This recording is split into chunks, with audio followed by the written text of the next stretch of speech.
In today's GTA video, we're going to be talking about whether or not futuristic vehicles ruin GTA 5 Online, because a lot of people have different opinions on this. A lot of people really like the futuristic stuff, especially sort of, the younger audience that plays this game. A lot of them like being able to fly a bike, or like drive a Batmobile. And while that can definitely be cool, there's a lot of people who are completely against this stuff. They think it ruins what GTA is sort of meant to be. So in today's video, we're going to be talking about whether or not I think these futuristic vehicles ruin the Grand Theft Auto series or GTA 5, and whether or not I think it's a problem that Rockstar will fix, or whether or not they will sort of just tarnish the GTA sort of property, which is what they've kind of done with this, adding all these vehicles that just don't really fit in a game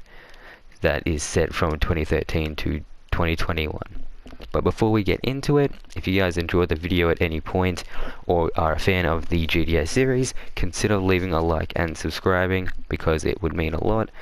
And we're covering GTA a lot more now, so if you do, it would be greatly appreciated. Okay, so they have added a lot of futuristic vehicles that range from, a Vigilante, which is a Batmobile, to a flying Deluxo, which is a DeLorean from Back to the Future. And then they have, flying bikes and stuff like that.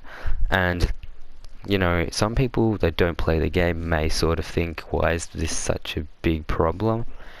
And the reason is that it makes the game not GTA, if that makes any sense. It may not really make sense, but or especially to people that don't play the game, but things that fly may seem helpful, but they can sort of ruin the game.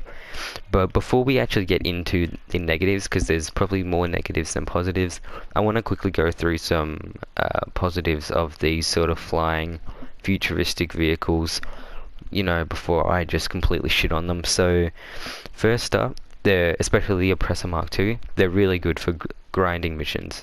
If you want to get, like $1 million in a night, which I mean, good luck, unless you're doing a heist, that's probably not going to happen. But, if you're someone who's grinding for money, then, using these vehicles is probably the smartest idea, because they get you around the map, in a couple minutes even, and then, what you're doing is done. Like, they're really good for grinding missions and getting the most money that you possibly can.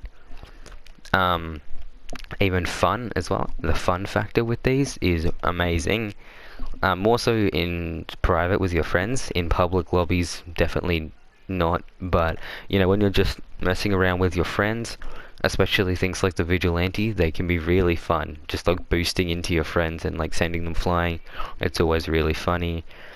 And there's a lot of weird stuff that can happen with these sort of futuristic vehicles. So in terms of fun and just wackiness of the game, it definitely helps. And the last thing I want to talk about, and it is kind of a negative, but it's, I guess, a good thing for Rockstar, is the fact that these sort of futuristic vehicles kind of saved GTA in a way that, they can't keep putting out different, versions of the same vehicle. So trying futuristic stuff has brought them in like a whole new audience.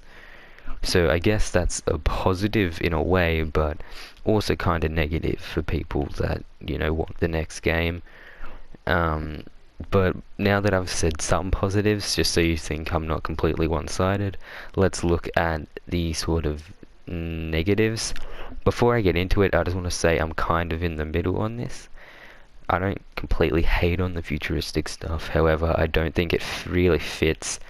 I don't think it fits GTA at all, and I don't think it should be in the game. However, I do think it is extremely fun, and if it was up to me, I would say these things should only be available in like private. Like, I don't think you should be able to use these sort of vehicles in public lobbies. I think if you can use them by yourself or like with friends, then that would be completely fine, and I think everyone would be fine with that, because it's then no one can sort of kill you in public lobbies when you're doing these missions that you've been grinding for ages. But yeah, I just fucking rambled, so let's get into the negatives, because there's quite a lot of them. So the one I just sort of addressed was the fact that it makes it easy to kill people. The fact that you can fly around the map and just shoot people and destroy things that they've been working on for like a week to get is just really, really irritating. I think if you play GTA, like myself, I think we've all been blown up by someone on an Oppressor Mark II at least like 100 times. It is extremely annoying. Griefers can fuck off. They are so annoying, and it just makes them sort of it's way too easy for them to kill you, and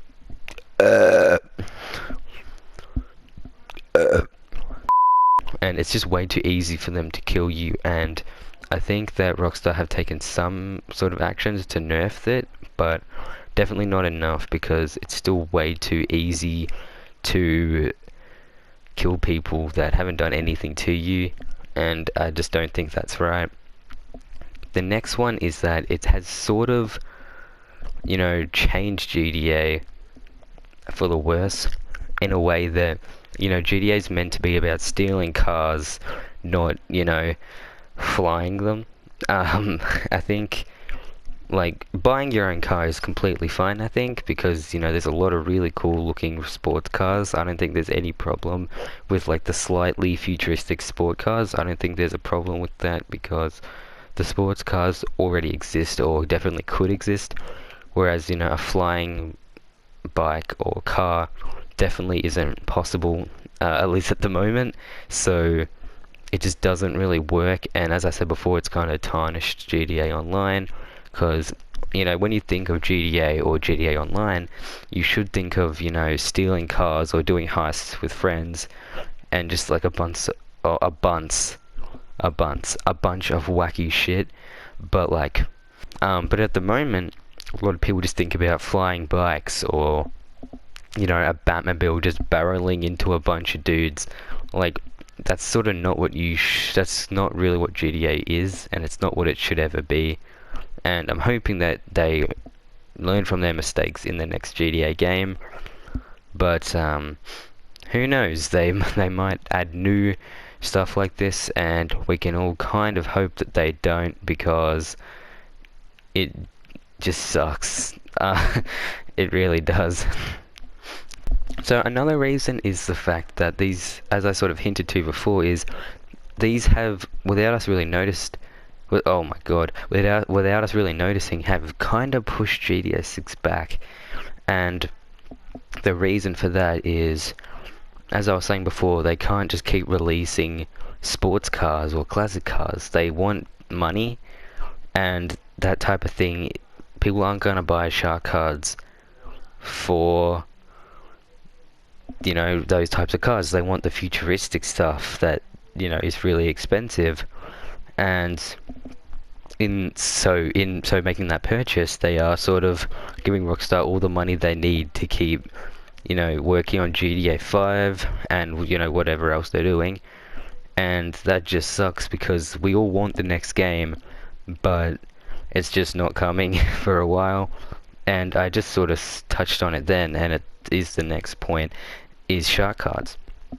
Shark cards and these futuristic vehicles definitely complement each other, because they, you know, people want the expensive stuff, the stuff that's the coolest, and a lot of people don't have a ton of time, so they're just willing to spend their own money, and Rockstar's just making all their money from shark cards, which definitely sucks. I don't think that should be how they're making their money, off, you know, microtransactions and stuff, especially because, you know, we all want the next game, and I mean, they obviously know that, but, you know, most people aren't going to buy those shark cards for regular vehicles. That's just not what they're going to do. They're going to buy it for all the hard to get, expensive, futuristic stuff, and shark cards are definitely the main problem as to why GTA 6, you know, has taken so long for them to actually get started on, because they're just milking GTA 5 as much as they can,